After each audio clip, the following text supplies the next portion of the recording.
Comment pouviez-vous faire la paix sans avoir un procès pour génocide contre Paul Kagame lui-même? Comment vous allez amener la paix sans poursuivre ce monsieur-là? Parce que moi, j'en connais beaucoup d'amis Tutsis qui s'expriment, malheureusement, pas publiquement, mais qui sont vraiment qui s'expriment clairement sur le fait que les actions de Kagame ont conduit au massacre des membres de leur famille. Ils sont nombreux, ces gens-là. Malheureusement, ils n'ont pas le courage ou ils ont peur de s'exprimer clairement pour éviter je ne sais pas quoi. C'est la même chose pour les Congolais parfois qui ont peur. Il faut sortir de la peur. Il faut sortir de la peur parce que la peur, c'est l'ennemi de la paix. Vous voyez? Donc, moi, je vais terminer en disant ceci. Ce procès-là,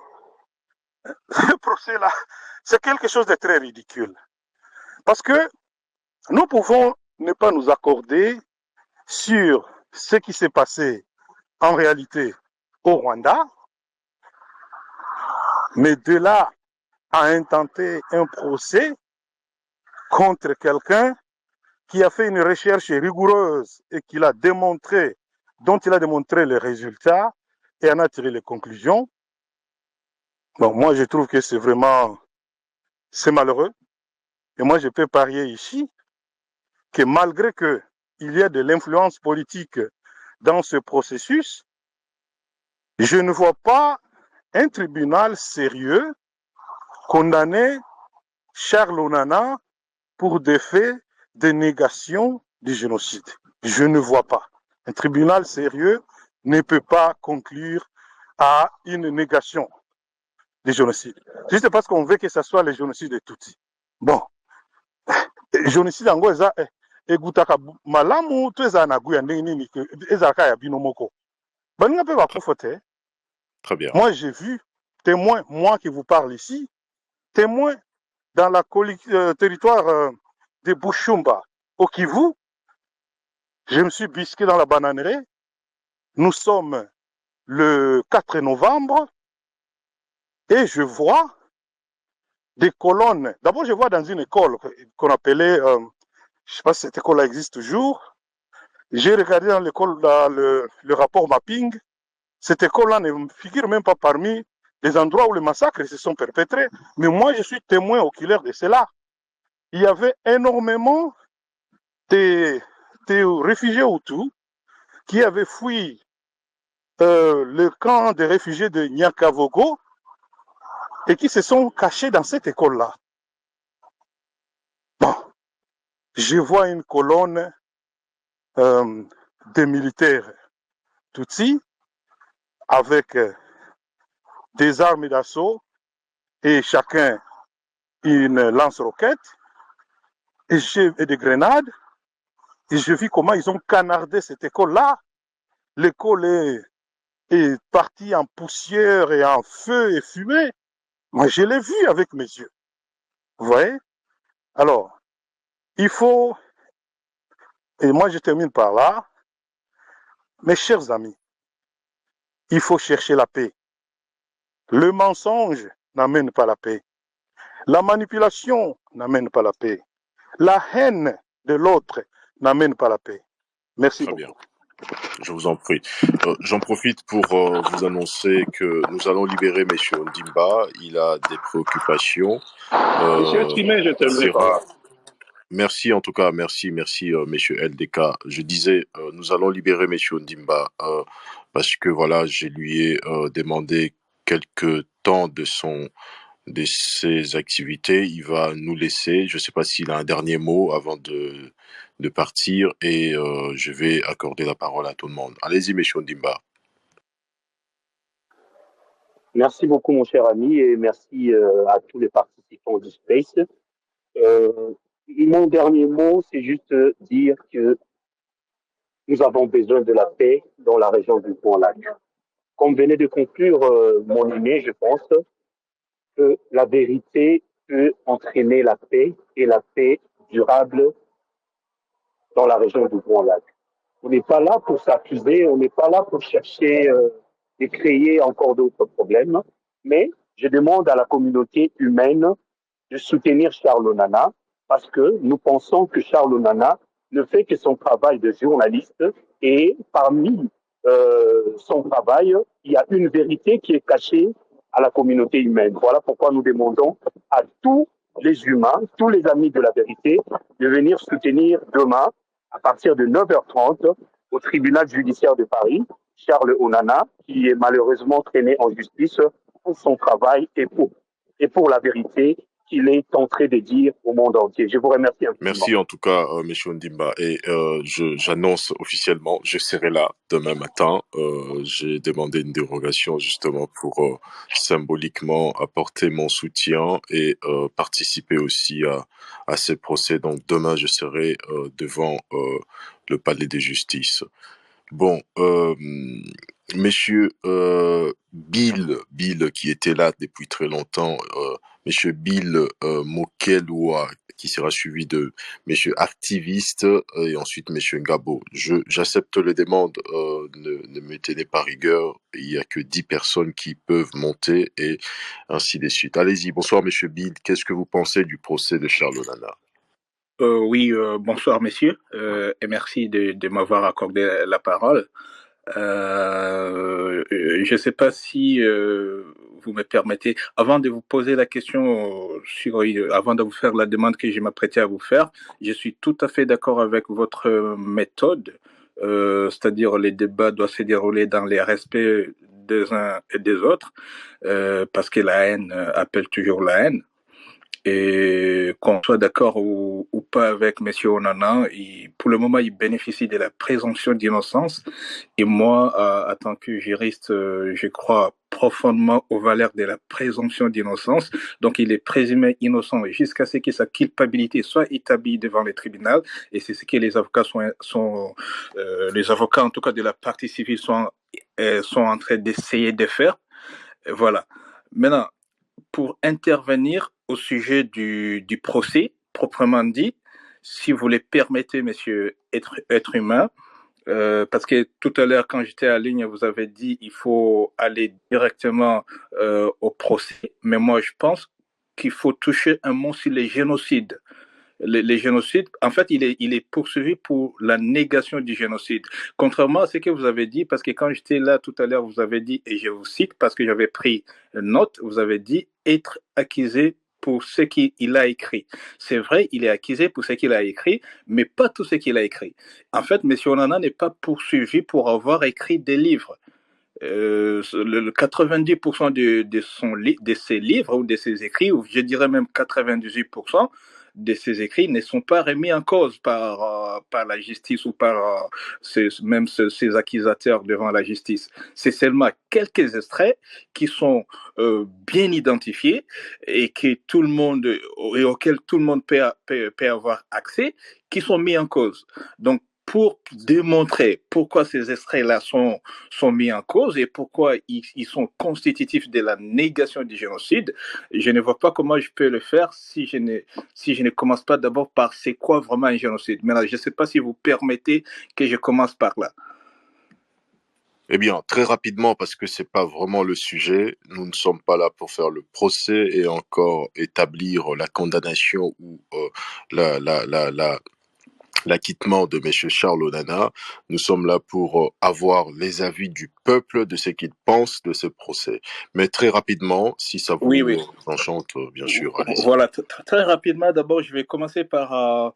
j'ai entendu Mme Claudie tout à l'heure, quand je me suis connecté, et parler du fait que au Rwanda, il y a une seule ethnie.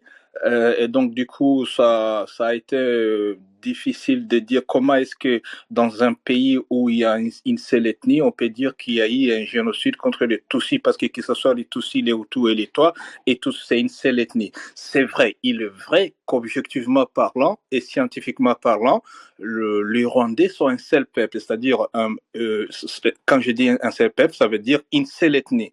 Parce qu'une ethnie, c'est quoi? Une ethnie, c'est tout simplement un peuple qui a une seule langue et une seule culture. et les Hutus, les Twa et les Tutsis, effectivement, ont une seule langue, une seule culture. Ça, on ne peut pas le nier. C'est ça ce qu'on appelle les critères objectifs. Maintenant, devant le TPIR, le tribunal s'était retrouvé face à une difficulté. Comment dire qu'il y a eu un génocide alors que nous sommes, objectivement parlant, face à un seul peuple? Mais dans l'affaire Akayesu, dans laquelle le tribunal a démontré qu'il y a eu un génocide au Rwanda, le tribunal a utilisé la jurisprudence que d'autres tribunaux également, d'autres tribunaux internationaux avaient déjà utilisé, à savoir que normalement, ou plutôt en principe, les critères qui sont le plus souvent utilisés par les tribunaux pour inférer les crimes de génocide, ce sont des critères subjectifs. Donc, il a déduit le fait que les Rwandais eux-mêmes se considèrent comme trois peuples différents, c'est-à-dire les Hutus, les Tutsis et les Twa, pour dire effectivement, on a affaire à trois groupes ethniques qui eux-mêmes se considèrent comme trois groupes différents. Et donc, c'est sur cette base, pour compléter ce que Mme Claudine était en train de dire là, que le tribunal a tiré la conclusion, effectivement, qu'il y a eu un groupe qui s'en prenait à un autre groupe. Parce que pour qu'il y ait génocide, il faut qu'il y ait un groupe qui attaque un autre groupe du fait qu'il les considère comme différents et du fait qu'il l'attaque pour ce qu'il est. Voilà, ça je voulais donner comme liminaire avant d'aller plus loin. Maintenant, pour ceux qui disent, j'ai entendu un autre monsieur dire que, en fait, parler des génocides des Tutsis, ça divise les Rwandais, du fait que les Rwandais se sont entretués, et donc, du coup, les Hutus, les Tutsis et les Twa, ils se sont entretués. Il faut plutôt parler du génocide rwandais plutôt que de parler du génocide des Tutsis. Je voulais dire ceci par rapport à ça. Personne n'est ni qu'au Rwanda, il y a eu plusieurs crimes. Même les Tutsis ont commis des crimes. Il y a eu des crimes de guerre, des crimes contre l'humanité et des crimes de génocide. C'est un peu comme quand vous allez chez le médecin. Vous pouvez aller chez le médecin et le médecin, il va dire, bon, vous avez la peste et l'autre, il a le choléra. Maintenant, celui qui a le choléra, il ne va pas se plaindre, il ne va pas dire, mais pourquoi vous ne dites pas que moi aussi, j'ai la peste? Donc, c'est parce que le médecin, en fait, il va faire son diagnostic sur la base des connaissances qu'il a apprises ou des méthodes scientifiques qu'il a apprises pour faire des analyses et aboutir à la conclusion pour dire que ça, c'est la peste et ça, c'est le choléra. Les juristes et même les tribunaux, il y a aussi, font pratiquement la même chose pour déduire des faits ou des faits donnés que ça c'est un génocide, ça c'est un crime contre l'humanité et ça c'est un crime de guerre par exemple. Le génocide au Rwanda a concerné uniquement les Tutsis. Maintenant, les Hutus ont également été victimes des crimes, mais ça peut être des crimes de guerre, ou des crimes contre l'humanité, mais pas les crimes de génocide. Bon, ça c'est pour aller vite. Ça, c'est parce que vous me dites d'aller trop vite. Maintenant, pour arriver maintenant au procès de Charles Onana, pourquoi est-ce qu'il est poursuivi? Il faut partir au départ, c'est-à-dire en 1948. En 1948, la communauté internationale, à travers l'ONU, à travers l'Assemblée générale des Nations unies, a adopté une convention qu'on appelle la Convention sur la prévention et la répression du crime des génocides. C'était le 9 décembre 1948, si j'ai bonne mémoire. Et dans cette convention, si vous faites attention aux mots qui sont utilisés, la convention dit pour la prévention et la répression. J'attire votre attention sur le mot prévention. Ça veut dire que le but de cette convention n'était pas seulement de réprimer les crimes des génocides, mais aussi de les prévenir. Et prévenir, ça veut dire quoi? C'est-à-dire agir avant qu'ils ne soient commis. Parce que le génocide, les génocides, qu'ils soient celui contre les Tutsis ou contre les Juifs, ou les Tziganes, ou tous les peuples qui ont connu les génocides, il y en a beaucoup dans le monde, c'est une horreur. C'est une horreur. C'est comme le disait le professeur Moïti Fende, un professeur qui enseigne à l'université catholique de Goma. Donc, c'est un crime pardon, pas de Goma, mais de Bukavu, université catholique de Bukavu, je voulais dire. C'est un crime qui blesse la conscience de l'humanité. Et j'aimais beaucoup cette expression chez le professeur Moïse Tifende. Donc, c'est l'horreur. Lorsque vous arrivez sur un terrain, dans un espace où il y a eu un génocide, vous avez le froid, vous avez vraiment la chair d'épaule, et vous vous dites vraiment, qu'est-ce qui s'est passé ici? Quelle horreur! Donc, pour cette raison-là, certains États ont voté des lois comme la France par exemple, des lois qui punissent la négation des génocides. Pourquoi? Parce que quand on cherche à nier les génocides ou à les minimiser, comme Charles Onana, il a vraiment, dans ses discours, si vous êtes objectif, vous les analysez, même ses écrits, d'abord dans ses écrits, il a utilisé, surtout dans le livre qui est mis en cause devant la justice française actuellement, il a plusieurs fois utilisé le mot génocide entre guillemets. Or, quand vous utilisez un mot entre guillemets, ça veut dire que vous n'êtes pas vraiment d'accord que c'est un génocide. Maintenant, comme on dit, dura lex sed lex, c'est vrai qu'on ne peut pas mettre la corde, on ne peut pas plutôt mettre le couteau sur le cou des gens pour leur dire, ah oui, il faut accepter qu'il y a eu un génocide contre les Tutsis. Je suis d'accord avec ça, c'est-à-dire que les gens, ils sont libres de penser ce qu'ils veulent. Mais à partir du moment où il y a une loi qui dit qu'une fois un tribunal créé par une résolution des Nations Unies a reconnu que tel fait, tel crime dans un tel pays, telle année sont constitutifs des crimes de génocide, légalement, et là je dis légalement, c'est pas moi qui parle, je parle de la loi, légalement, vous n'avez pas le droit de les nier. Vous pouvez penser qu'il n'y a pas eu génocide dans votre chambre ou je sais pas en privé, mais le dire publiquement peut être constitutif d'une infraction qui peut être poursuivie devant un tribunal. Merci en voilà, tout cas. ça c'est ce que je pouvais dire brièvement. Merci en tout cas, et voilà. je rappelle que c'est à la justice de trancher. Nous ne sommes pas là pour confirmer ou juger Monsieur Charles Onana.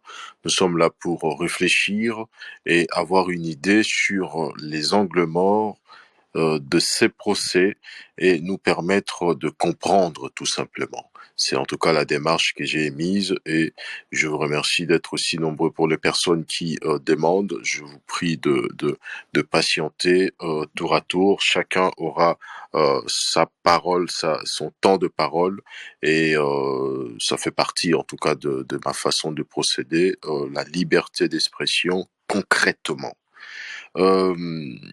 Je sais plus. Oui, Monsieur Didi qui était là aussi depuis très longtemps. Bonsoir, Monsieur Didi. Qu'est-ce que vous pensez de cette Mais j'étais avant lui, Monsieur Trémé.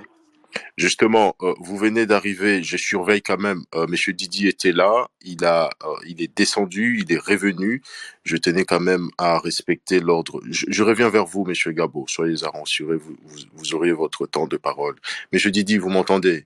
Oui, j'entends parfaitement. Bonsoir. On vous écoute. Allez-y. Bonsoir, merci pour les sujets posés, merci pour les interlocuteurs, merci pour les uns des autres, de venir partager un peu nos opinions sur ce projet. Alors, je pense que très rapidement, je dirais aussi, je remercie aussi Bill, hein, qui a une intervention très pragmatique, stoïque, donc nous remettre dans un contexte un peu éducatif. Hein. Donc, merci à lui. Et il est passé juste avant moi. Alors, ce procès en France, je rappelle que Charles Onana est un citoyen français qui est poursuivi, comme le disait tout à l'heure Bill Mokeloa, devant la chambre, la 17e chambre correctionnelle du tribunal de Paris, pour les dénis du génocide contre le Tutsi au Rwanda en 1994. Alors, si je ne m'abuse, sur son actif, Charles Onana a 7 ouvrages, et parmi ces 7 ouvrages, je crois que 2 parlent du Rwanda. Il y a un ouvrage en particulier qui cause, enfin, qui fait en sorte qu'il se retrouve aujourd'hui devant les tribunaux, et je pense que c'est le Rwanda, la vérité sur l'opération turquoise, qui a été publié par l'artilleur en 2019. Il a aussi un tout nouveau ouvrage qui a été publié l'année dernière, je pense, si je ne m'abuse, où il parle un peu du Congo.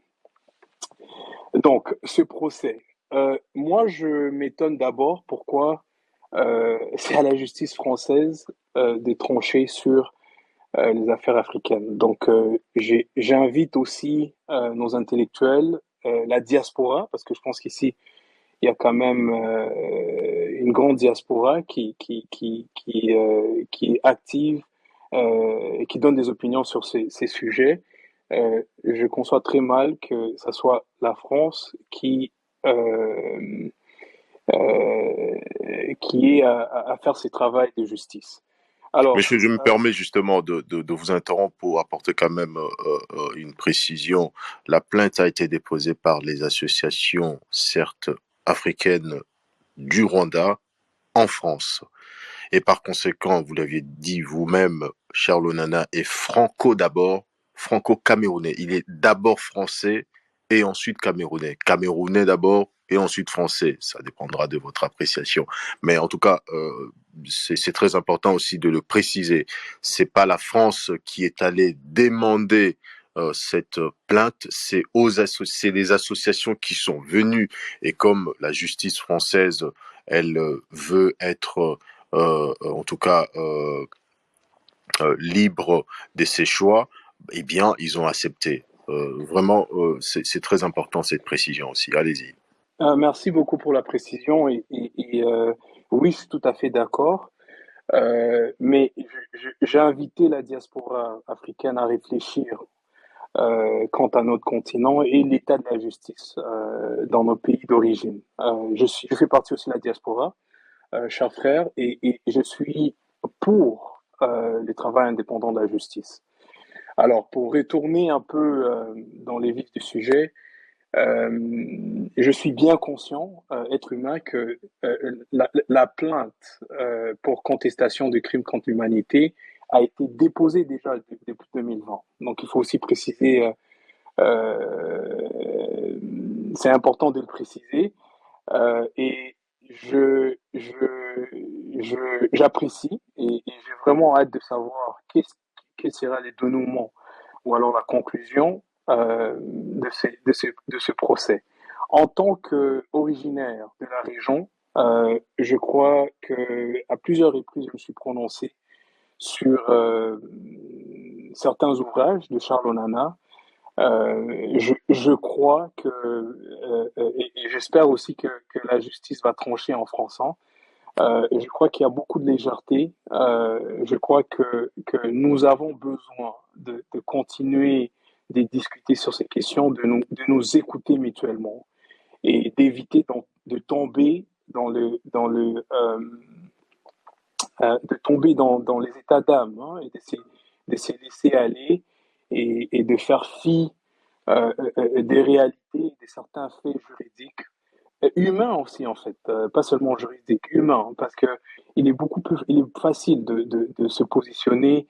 Je crois qu'au Congo actuellement, s'il faut le dire, Charles Onana est un héros pour son dernier ouvrage qu'il a écrit.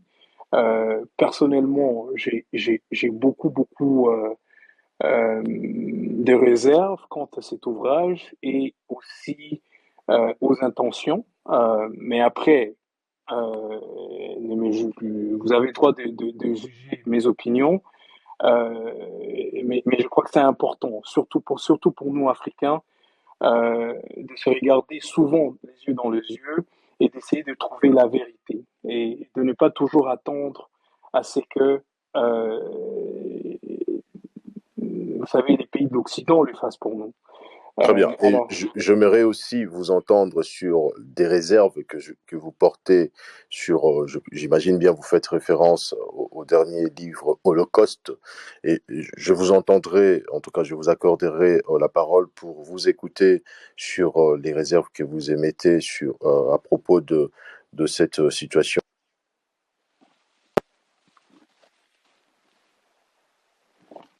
être humain, vous avez désactivé votre microphone.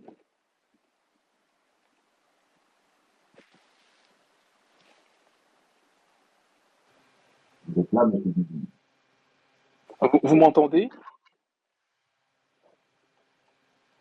Être humain?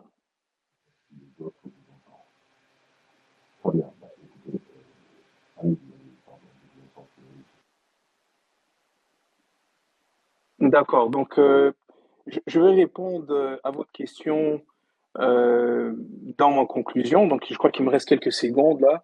Euh, je crois que ce procès n'a rien. Bon, enfin, à quelque part, Omerta, son dernier ouvrage, Holocauste au Congo, incube de très près le régime du Rwanda.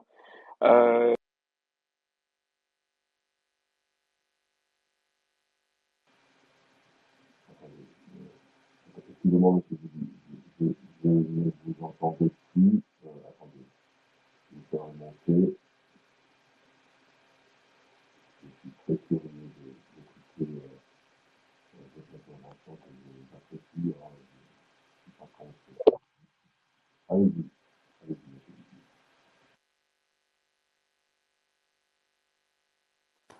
monsieur. Être humain, vous êtes très loin de votre micro, nous ne vous entendons pas. On vous écoute vraiment pas, être humain. Alors, quand j'ai un problème de connexion, j'ai vraiment du mal à vous entendre. On t'écoute pas. Être humain, je vous propose peut-être d'avoir un course, comme ça va vous aider à faire un bon management. Hein. Ça peut vous aider peut-être. On écoute tout le monde sauf toi, être humain. Qu'est-ce qui se passe? Être humain, c'est comme s'il a un problème de connexion, quoi. Et justement, je pense aussi. Ça va couper bientôt. Quand il commence comme ça va couper. Bon, vous pouvez parler, M. Ngabo, en attendant qu'il nous revienne. Comment on va pas, comment est-ce que vous voulez qu'on parle lui-même, les responsables? L'espèce n'était pas là. Ça serait de l'anarchie, là. Être humain, vous pouvez couper et relancer l'espèce si vous avez du mal à retrouver à retrouver le contrôle. Hein. Et quelqu'un parmi vous n'a pas son numéro de téléphone pour le prévenir? Tu es son voisin le plus proche. Hein. Il est à Paris. Hein. Moi. Toi, tu es à Bruxelles. Il a un problème de connexion. Il m'a envoyé un message. Et on fait quoi maintenant? Ben, je vais co-animer. Attendez. En attendant qu'il revient. Attendez. Hein, Pour ceux qui veulent parler, vous pouvez parler. Hein, en attendant qu'il revienne. Voilà. Il m'a chargé de co-animer. Donc, je vous laisse la parole. Donc, c'était Dadi qui parlait, hein, je pense. C'est qui dirige là maintenant? C'est S.A. qui dirige, hein, parce qu'il m'a chargé de co-animer, donc il demande, en attendant qu'il se connecte, qu'il arrange ses problèmes de connexion, il m'a demandé de continuer. Donc je pense que c'est Daidi qui C'était parlait. moi. C'était qui?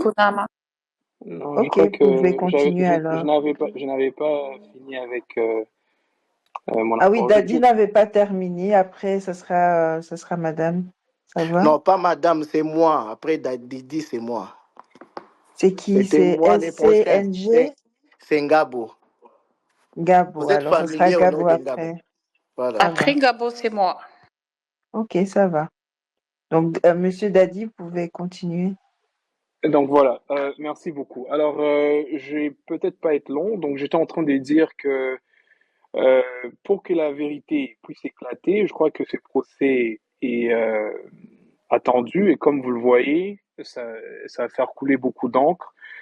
Mais j'avais commencé en disant que la diaspora africaine aussi doit travailler pour que dans nos pays d'origine, la justice soit indépendante et qu'elle puisse faire son travail.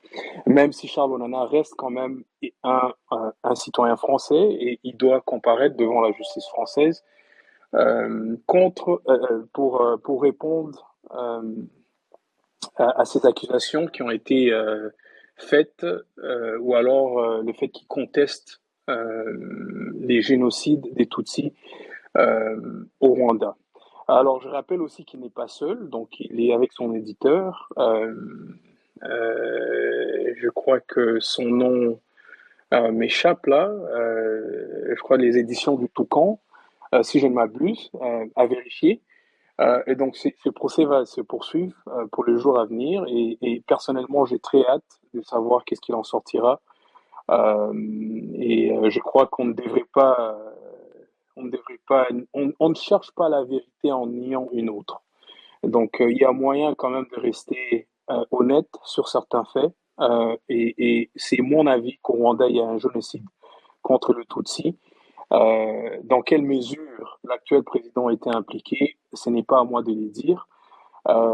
Mais nous avons le devoir de reconnaître quand même certains crimes contre l'humanité. Il y a eu un crime Et euh, le pouvoir en place a instrumentalisé un peuple pour tuer un autre. Donc, il y a eu un génocide contre les Tutsis, il faut le dire. Il ne faut pas nier une vérité pour peut-être essayer d'en trouver une autre. Donc voilà, je vais me limiter à ça et j'ai très hâte de savoir qu'est-ce qu'il en sera de ces procès. Bien, Merci. merci. En tout cas, j'espère que vous m'écoutez. J'avais perdu justement l'audition tout à l'heure. Et merci, Monsieur Didi, de votre intervention, même si je n'ai pas écouté la grande partie de votre message. Je réécouterai en tout cas la rediffusion. Je me ferai une idée de vos propos. Je tiens aussi à rappeler que nous sommes pas là pour juger et encore moins pour condamner les uns et les autres. Néanmoins, j'aimerais ouvrir une parenthèse avant de vous passer la parole, hein, Monsieur Ngabo et Monsieur Eke. Il est revenu à plusieurs fois ce vocabulaire. Moi, à titre personnel, je me suis interrogé là-dessus. Sur les uns disent génocide Hutu, les autres Tutsi et les autres encore Rwandais. Est-ce que nous pourrions ouvrir une parenthèse là-dessus pour avoir une petite précision quand même? C'est important, même si ça sort un peu du cadre de la thématique.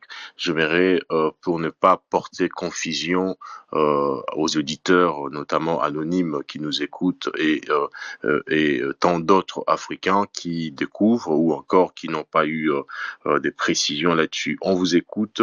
Je sais pas, monsieur Ngabo justement, qui était après monsieur Didi et ensuite monsieur Eke et qui sera suivi de monsieur Patrick. Monsieur Ngabo, bonsoir en tout cas, on vous écoute. Allez-y. Non, il y a Madame Zirikonama qui suit Ah, Ngabo. d'accord, très bien. Bah écoutez, monsieur Ngabo, je sais pas si vous pourriez accorder à madame Zirikuma, je reviens vers vous. Allez-y, madame, bonsoir. Quoi? C'est moi, c'est Madame Zirikoumana. Alors, j'étais absent, Laissez parler madame, monsieur Ngabo, courtoisie, laissez parler madame, et vous allez revenir à C'est vous. la courtoisie ou bien écoutez, autre chose, écoutez, petit cher? Non, j'étais là. écoutez, écoutez,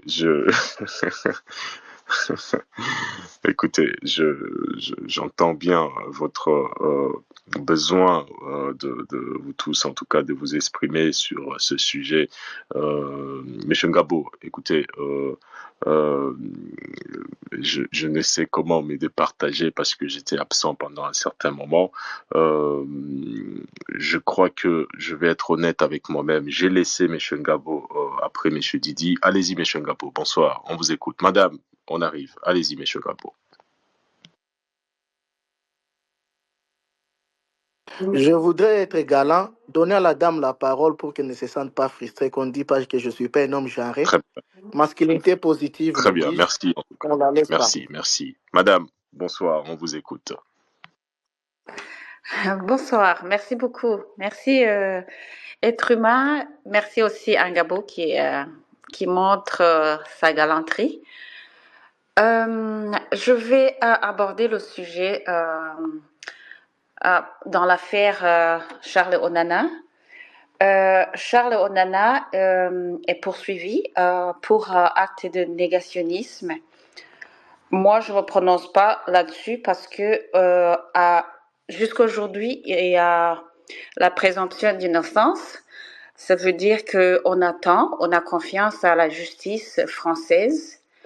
Mais je vais y aller directement à la réponse par rapport à ce que vous avez demandé s'il y a eu génocide contre les Tutsis ou génocide contre les Hutus au Rwanda.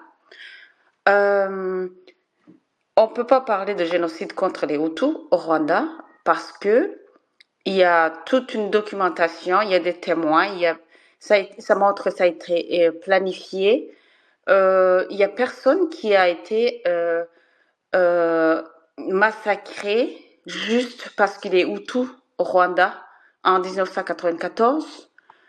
Ça, c'est documenté, il y a des témoins, on ne peut pas parler de génocide contre les Hutus. Par contre, les Hutus ont été assassinés ou tués dans ce qu'on appelle légitime défense. Les Tutsis, tous les Tutsis n'ont pas donné un côté, puis retourner l'autre pour poser la machette. Non, il y en a qui se sont défendus. Et précisément, les FPR, les Inkotani, ils ont défendu les Tutsis puisqu'ils étaient là. Donc, on ne peut pas parler de génocide contre les Hutus parce qu'il n'y a pas eu de planification pour tuer les Hutus au Rwanda. Ça passe. Puis, pour le génocide contre les Tutsis, ça a été planifié. On recherchait tout ce qui est, toute personne qui ressemble aux Tutsis. C'était systématique, enfants, jeunes, vieillards, femmes, tout ce qui était Tutsi. Ou les Hutus qui n'ont pas participé à la chasse des Tutsis, au génocide contre les Tutsis, a été tué. Mais ce Hutu qui a été tué en défendant les Tutsis n'a pas été tué parce qu'il est Hutu. Il a été tué parce qu'il n'a pas participé à l'acte de génocide contre les Tutsis. Ça, je passe.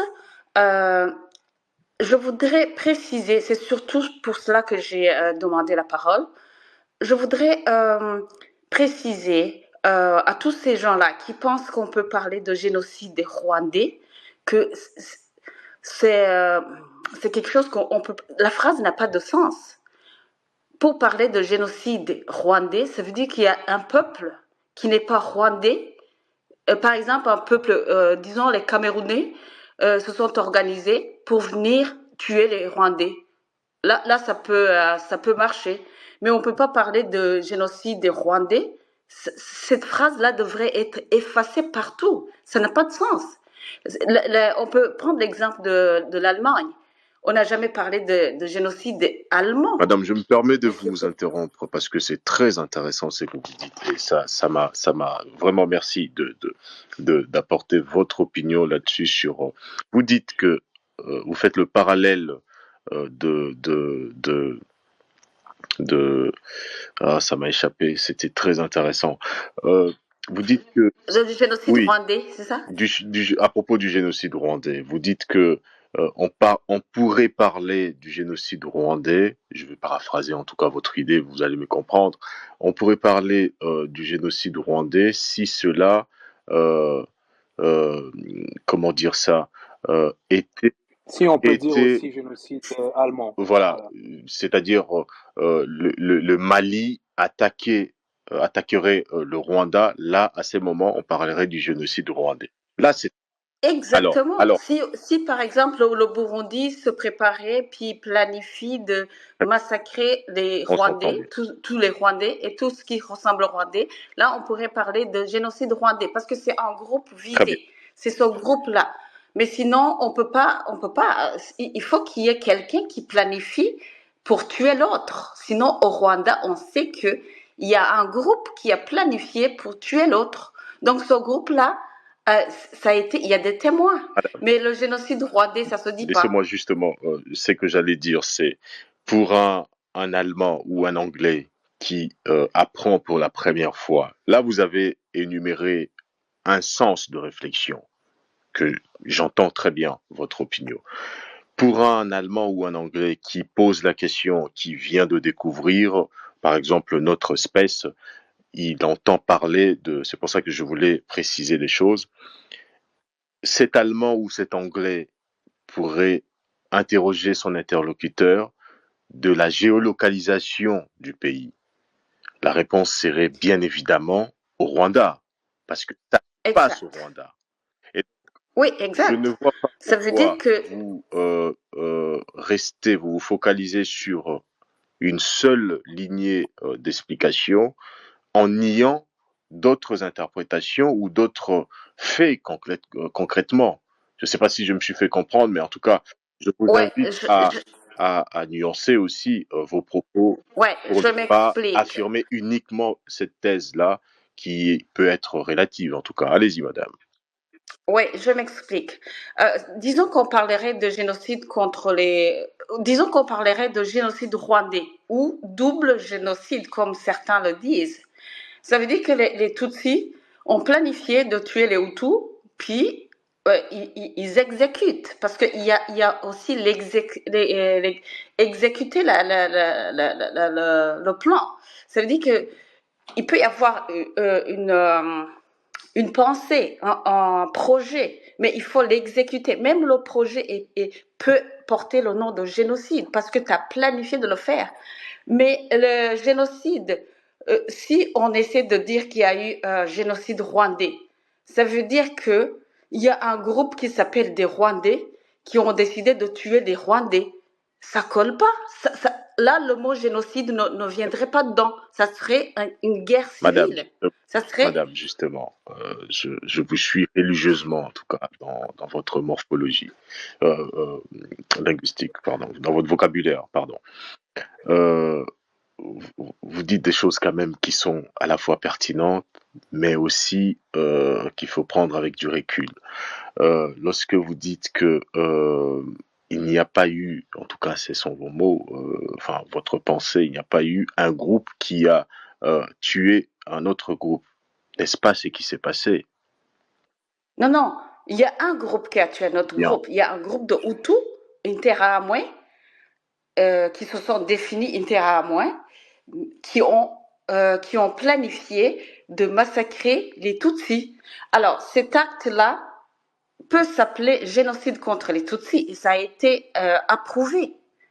Mais il n'y a pas eu, on ne peut pas parler de génocide rwandais. Ça veut dire qu'il doit y avoir un groupe qui n'est pas rwandais qui vient massacrer tous les Rwandais sans distinction de Hutu Tutsi. Mais quand on parle quand on dit que les Hutus sont morts en 1994, c'est vrai que les Hutus ont été massacrés dans ce qu'on appelle légitime défense. Ça veut dire qu'il y a des Tutsis qui se sont défendus. Mais il n'y a pas de Tutsis qui ont planifié et enseigné et exécuté le plan de génocider les Hutus, de tuer les Hutus juste parce qu'ils sont Hutus. Je rappelle que c'est votre point de vue et que... Oui, c'est mon point de vue. Allez-y. Ben, moi, j'étais intervenue pour dire que on peut pas parler de génocide rwandais. C'est une phrase qui colle pas. On peut parler de guerre civile au Rwanda ou massacre entre des gens au Rwanda. Mais quand tu mets le mot génocide, il faut y aller avec la définition du génocide. Alors, ce qui est étonnant pour Charles Onana, si je reviens, Charles Onana ne sait pas définir le génocide. C'est étonnant de voir que un journaliste, un écrivain, qui peut pas, même à l'école secondaire, à première année secondaire, tout le monde sait définir le mot génocide. Donc, on va laisser la justice faire son travail. Moi, ce que je voulais justement préciser, c'est ne pas tomber dans les terminologies qui peuvent juste laisser les gens perdre le temps. On ne peut pas parler de génocide rwandais comme on ne peut pas parler de génocide allemand. C'est juste ça que je voudrais m'arrêter. Très bien, merci madame. En tout cas, le propos n'engage que vous et ce ne sont pas des vérités que nous sommes en train d'émettre ici. Nous sommes en train de réfléchir et si j'ai ouvert cette parenthèse, c'était aussi pour comprendre cette dichotomie qu'il y a dans notre vocabulaire. D'un côté, génocide Hutu, de l'autre, Tutsi et Rwandais. Enfin, il m'a fallu cette, en tout cas, volonté là de préciser les choses et d'avoir votre opinion. Monsieur Eke, Monsieur Gabo, pardon, allez-y, on vous écoute. Bonsoir, en tout cas. Bonsoir. Hein. Bonsoir pour la parole. Et bon, comment dire, merci pour cette parole, pour l'occasion de m'exprimer. Bonsoir à Eke, maître, Monsieur Mpoyi qui m'a invité, Gilles, les défenseurs, Moureto, Emmanuel et tout le monde qui est là. Bon, il y a eu des spaces organisés bien avant que vous. On n'a pas voulu participer parce que c'était des spaces de... des robots communicants, des propagandistes, malheureusement. Bon, on est venu ici parce qu'on sent qu'il y a au fait une liberté d'expression où les idées jaillissent, on les confronte à la réalité donnée. J'ai écouté Bill, j'ai écouté Bill, un propagandiste de la cause du Monsieur FPR Gabo, pas des attaques Ingotang. personnelles. Ce n'est pas des attaques. Allez-y, C'est un pas petit des rappel. attaques. Je vais parler de lui parce que je veux On parler entend de très quelque bien chose votre qu'il a dit. argumentaire. Permettez-moi quand même de préciser. Monsieur Oui, Gabo, écoutez. j'ai Écoutez, précisé. juste une petite précision, c'est pas contre vous. Il y a certaines personnes qui découvrent nos échanges et je n'aimerais pas qu'ils puissent trouver des attaques personnelles et encore moins des invectives. Ça a été m'aligné et je tiens vraiment à les respecter dans cette volonté-là que je souhaite imposer sur les réseaux sociaux pour réparer l'image non seulement des Africains mais aussi des Congolais en particulier. Allez-y, monsieur Ngabo.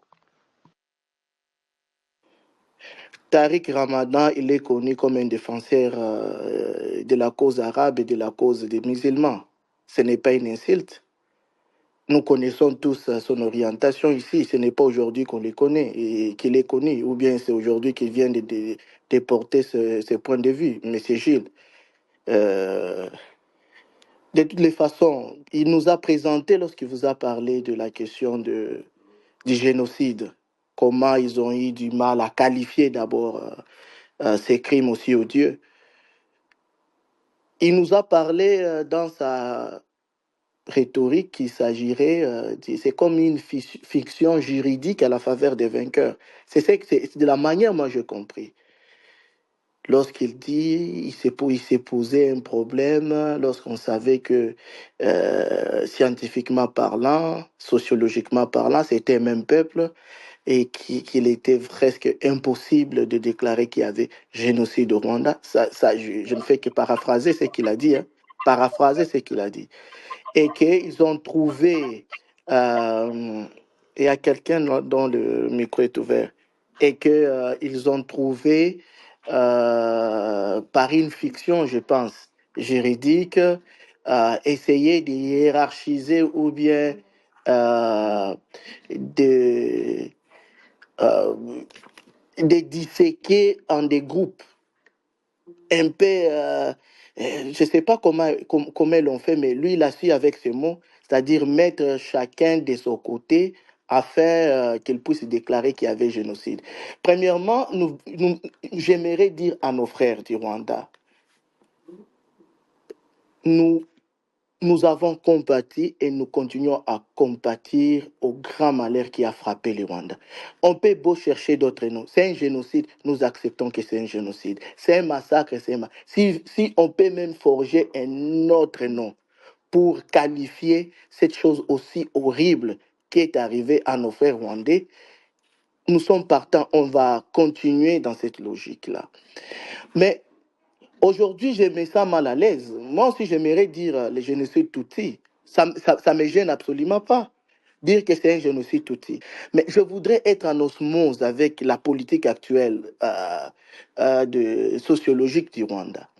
On a aboli les frontières, on a aboli les différences. Maintenant, c'est un peuple rwandais. Il n'y a plus de Hutus et de Tutsis et de Tois, selon les dires sur la carte d'identité de chaque Rwandais. Pourquoi diable je me mettrais aujourd'hui encore à parler de la différence de ces gens pendant que les numéros 1, en fait, les protecteurs de la nation rwandaise, Kagame, a voulu à ce que l'on puisse abolir cette sémantique qui divise et qui avilisse le peuple rwandais, Hutu, toi ou Tutsi. Je pense que c'est pour toute la première fois que je suis d'accord avec Kagame. On ne doit plus parler de Tutsi au Rwanda. Parlons que du Rwandais. Alors, vous voyez, les États-Unis d'Amérique, ils ont dit que c'est un génocide rwandais. On ne les a pas attaqués. Ils ne sont pas devant la justice. Et c'est là où vous voyez aujourd'hui les Congolais sont derrière Charles Onana. Ce n'est pas parce qu'on ne veut pas parler du génocide Tutsi, parce qu'on sait que les Tutsis sont morts au Rwanda, tués par des Hutus. Avant ces procès ici, de quoi il parlait? Il se disait qu'il doit prouver même les 10 millions de morts, les massacres au Congo, les génocides qu'il est en train de dire, il va défendre son holocauste au Congo et tout. Maintenant, ils ont compris l'erreur qu'ils ont faite. Je me limite en disant ceci. C'est la question des sémantiques. il y a génocide Hutu, il y a génocide Tutsi, il y a génocide rwandais, nous disons que ce sont des frères et que nous devons rester en osmose et avec la logique de Paul Kagame. Briser les frontières que les Allemands, ce sont les Allemands les premiers à faire cela.